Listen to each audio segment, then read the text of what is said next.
Hello दोस्तों, जय श्री कृष्णा, राधे राधे।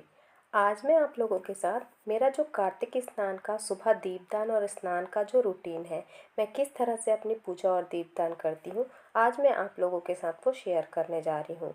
तो अभी हो रहा है सुबह के समय 5 बज रहे हैं और मैंने सारे अपने जो नित्य काम होते हैं वो कर लिए हैं और अब मैं कर रही हूँ सुबह की पूजा। तो सबसे पहले जब मैं पूजा शुरू करती हूँ तो मैं पहले हल्दी का जो जल होता है उसे थोड़ा सा तुलसी मैया के गमले में और आंवले के वृक्ष के गमले में चढ़ाती हूँ। उसके बाद जब स्नान कराते हैं तो 3 बार हमें जल छोड़ना होता है जड़ में। उसके बाद हमें फिर पूरा स्नान के भाव से जल चढ़ाना होता है। तो उसी तरीके से मैं आंवले के वृक्ष में और तुलसी मैया में दोनों में ही इसी तरीके से मैं जल अर्पित करती हूँ।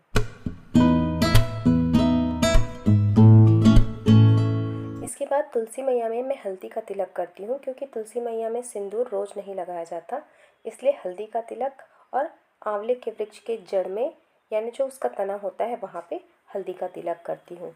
इसके बाद मौली धागा और फूल अर्पित करती हूँ और इस तरीके से मैं पूजा करती हूँ।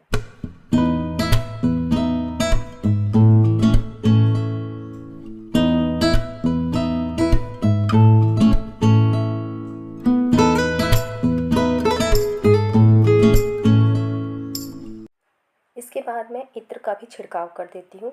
तो इत्र में डायरेक्ट जो भी मेरे तुलसी मैया है और आंवले का वृक्ष है उसमें डायरेक्ट नहीं करती, वरना पेड़ थोड़ा सा मुरझा जाता है। थोड़ा सा साइड में मैं गमले के पास करती हूँ और उसके बाद जो भी मेरे पास भोग रहता है, कोई मेवे या बताशा या पेठा या फिर कोई ड्राई फ्रूट्स जो भी रहते हैं उसका मैं भोग लगा देती हूँ और फिर आचमनी जल समर्पित कर देती हूँ।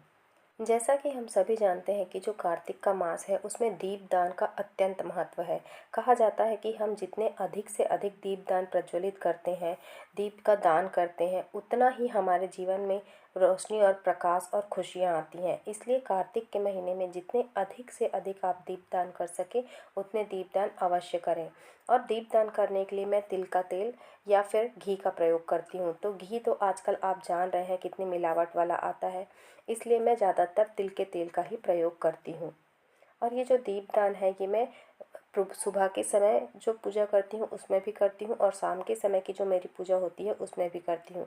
तो सुबह के समय मैं जो दीपदान करती हूँ वो तुलसी के वृक्ष में, आंवले के वृक्ष में और मेरी दहलीज पर करती हूँ। और शाम के समय जो दीपदान करती हूँ उसमें मैं करती हूँ तुलसी की मैया के पास, आंवले के वृक्ष के पास और मंदिर में और मेरी दहलीज पे, और मैं करती हूँ आकाश दीपदान। इतने मेरे रोज़ के नियम हैं। दीपदान कर रही हूँ और उसको मैं आसन ज़रूर दूंगी। तो मैंने यहाँ पे चावल रख ली हैं और उन्हीं के ऊपर मैं दीपक रखूँगी।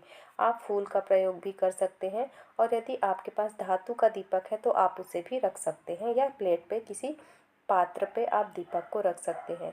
और प्रणाम करने के लिए हाथों को इस तरीके से क्रॉस करके मैं प्रणाम करती हूँ। कहा जाता है कि जब हम प्रणाम करते हैं, चरण स्पर्श करते हैं, तो हमारा जो राइट हैंड है वो भगवान के राइट पैर की तरफ और जो हमारा लेफ्ट हैंड है वो भगवान जी के लेफ्ट पैर की तरफ होना चाहिए। इसलिए हाथों को क्रॉस करके मैं प्रणाम करती हूँ। इसके बाद तुलसी की जड़ से थोड़ी सी मिट्टी लेके उसका तिलक करती हूँ और फिर परिक्रमा कर लेती हूँ। परिक्रमा भी हमें बिना कुछ अर्पित किए नहीं करनी चाहिए। या तो आप फूल ले सकते हैं या आप चावल के दाने लेके परिक्रमा कर सकते हैं। तो इस तरीके से मैं सुबह की जो मेरी पूजा होती है तुलसी की और दीपदान की वो मैं पूरी करती हूँ।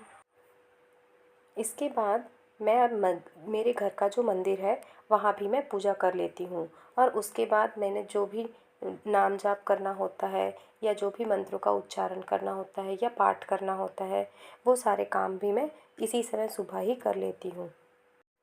कार्तिक के महीने में जितना अधिक महत्व दीपदान का है उतना ही अधिक महत्व नाम जाप और मंत्रों के उच्चारण का है। और कार्तिक महात्मा सुनने का भी बड़ा अधिक महत्व है। तो कार्तिक महात्मा की अध्याय की कहानियाँ भी हमारे चैनल में अपलोड है, अगर आप देखना चाहते हैं तो आपको आज का वीडियो कैसा लगा मुझे कमेंट में ज़रूर बताना। अगर आपको वीडियो पसंद आई है तो मैं आगे भी इसी तरह अपनी पूजा रूटीन की वीडियो आप लोगों के साथ शेयर किया करूँगी। और मैं अपने डेली लाइफ की जो मेरी डेली व्लॉग चैनल है उसमें भी आप मेरे साथ जुड़ सकते हैं। मेरे डेली व्लॉग चैनल का नाम है कैच ड्रीम विद पीती, तो आप उसमें भी मेरे साथ जुड़ सकते हैं। तो मिलते हैं एक नेक्स्ट वीडियो में कुछ नई जानकारियों के साथ। तब तक के लिए जय श्री कृष्णा, राधे राधे।